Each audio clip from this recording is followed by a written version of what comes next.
Maendeleo ya sayansi na teknolojia yanazidi kukua na matumizi ya kompyuta yanazidi kuongezeka. Kupitia ASAM na teknolojia tunakujuza juu ya swala zima la kompyuta. Jina langu ni Abdillahi Abdallah, lakini nyuma ya kamera ni Abdurrahmani mwana wa Sheha. Abu Shuwaina Computer House ni wataalamu wa masuala mazima ya kompyuta. ASAM Online TV tumefika hapa ili kuweza kupata elimu na kukujuza wewe mtazamaji juu ya masuala mazima ya kompyuta. Kwa upande wa kompyuta zipo kama aina 5. Kwa ni super computer, mainframe, personal computer pamoja na workstation. Hivi unaelewa kuwa matumizi ya kompyuta yanatofautiana kulingana na kompyuta ulionayo? Kompyuta nikinunua natumia kwa mahitaji mbalimbali, mfano hata kuandaa dokumenti kwa ajili ya mitihani wanafunzi, ama kuprepare information kwa ajili ya kulipia bidhaa fulani hivi, na hata kuchezea game muda mwingine, kuangalia hata movie kwa ajili ya kurefresh mind. Kwa sisi vijana huwa mara nyingi ni movie tu, kwa sababu sio kama itakuwa ndo kazi yangu, sababu mimi kazi yangu ni hii ambayo ninaifanya sasa hivi hapa. Kwa hiyo nikichukua kompyuta inawezekana mimi nikatumia labda kwenye masuala ya movie kitu kama hicho. Kwenye aina za kompyuta tunaweza kuona super computer, mainframe computer, personal computer na workstation. Katika aina hizo, kwa upande wa super computer ni zile kompyuta ambazo mara nyingi zinatumika katika issue za kampuni kubwa, kwa mfano Microsoft au watu kama vile Tesla. Upande wa watu ambao wanafanya documentation, wale ni watu ambao wana type tu. Kwa mfano tukiangalia kama swala zima la wanafunzi wanaosomea afya tare, wanaosomea education, wale ni watu ambao kompyuta zao mara nyingi wanafanya assignment tu. Lakini humkuti mtu kompyuta hiyo eti kazi zake ikawa ni sawa na mtu ambaye anafanya computer science. Kwa watu wa computer science wana program zao, mfano kama Android Studio, tare, PHP, C#, zile ni program ambazo zinatumiwa kwa watu ambao wanafanya watu wa computer au ICT. Kwa upande wa watu wa graphic, mara nyingi tunasisitiza mtu kutoangalia jina tare. Zipo kompyuta za graphic mara nyingi unakuta hazina majina, kwa mfano brand Alienware, Predator tare. Hizo ni kompyuta ambazo hazina majina lakini ni kompyuta kubwa. Kwa hiyo vitu vinavyomanda kwenye issue ya kompyuta ni CPU. Watu kama wale mara nyingi utawakuta wabezi sana kuangalia swala la CPU, kwa mfano Core i7. Lakini kwa upande wa graphic, at least mtu ambaye anafanya issue za engineering pengine anaweza kutumia AutoCAD au ArchiCAD. Zile ni program ambazo zipo specific kwa ajili ya graphic. At least mtu aanzie kuanzia 2GB GTX au 4GB GTX, ambao kwa watu ambao tayari wapo high level, mtu ndo anaweza kufikia RTX na baadhi ya processor kubwa. Kwenye swala la RAM, maximum ni 64 kwa mazingira sasa, lakini mtu anaweza kuanzia hata na 12GB RAM au 16GB RAM. Vitu gani unazingatia wakati unapofika dukani kwa ajili ya kujinunulia kompyuta yako? Kwa mimi ambaye si mtaalamu sana, kitu cha kwanza ninachokiangalia ni aina ya kompyuta gani nanunua. Je, nitapata vifaa vyake kiharibika? Unajua sisi wa maskini tukijenga tukinunua kitu tunaangalia lazima kikiharibika tunafanyaje. Kwa cha kwanza naangalia, je, kifaa chake kiharibika nitaipata? Alafu naangalia pia ubora wa hiyo brand na RAM ngapi, core ngapi. Ni vitu ambavyo vidogo tunaweka, kwa sababu mimi si mzoefu sana wa kompyuta, lakini kitu cha kwanza na muhimu ni kuangalia, je, hii kompyuta kitu kikiharibika naweza kukipata. Upande wangu nitaangalia kwanza kampuni ya hiyo kompyuta na ukubwa wake na ubora wake katika kioo na matumizi yake na kwa vipi, labda ina ubora gani katika hiyo kitu.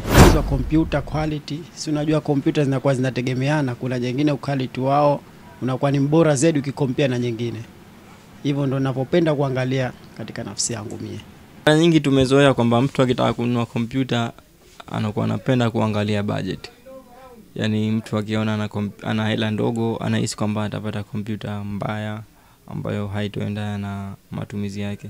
Lakini vipo vitu muhimu vya kuangalia. Kwa mfano kama watu wa design kuna kompyuta zao, watu wa engineering kuna kompyuta zao, watu wa documentation kwa mfano hao watu wanao type tu vile wale vile na kompyuta zao.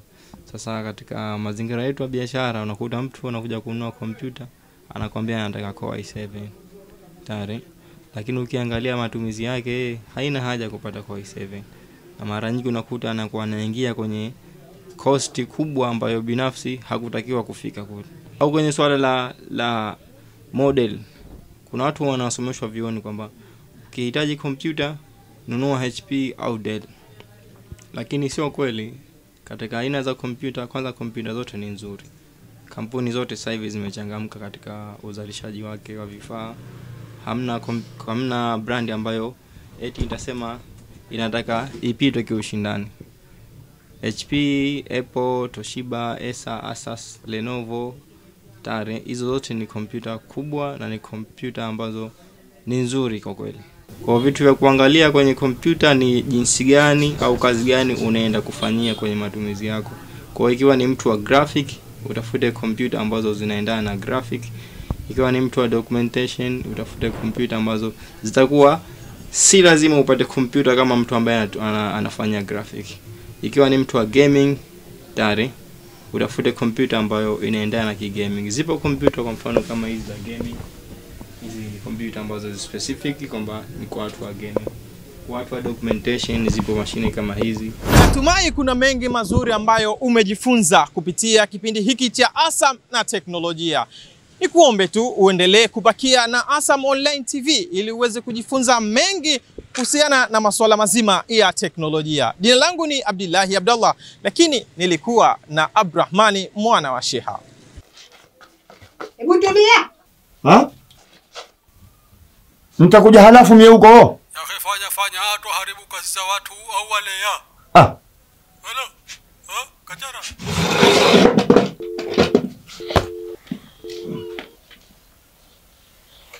Mume wangu, nataka tuzungumze kuhusu familia yetu.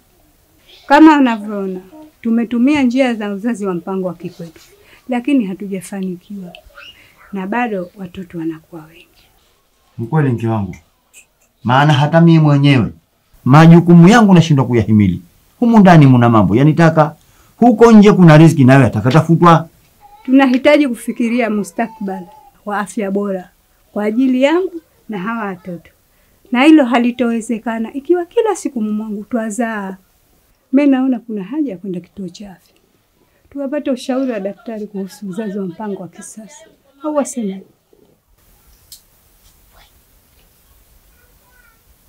Haya, karibuni sana. Leo tutazungumzia uzazi wa mpango na njia bora za kupanga familia. Dokta, siku zote nilikuwa nikijiuliza kuhusu njia bora za uzazi wa mpango. Lakini naona tunahitaji mabadiliko. Hata mimi nilikuwa najiuliza sana kuhusu hizi njia za uzazi wa mpango.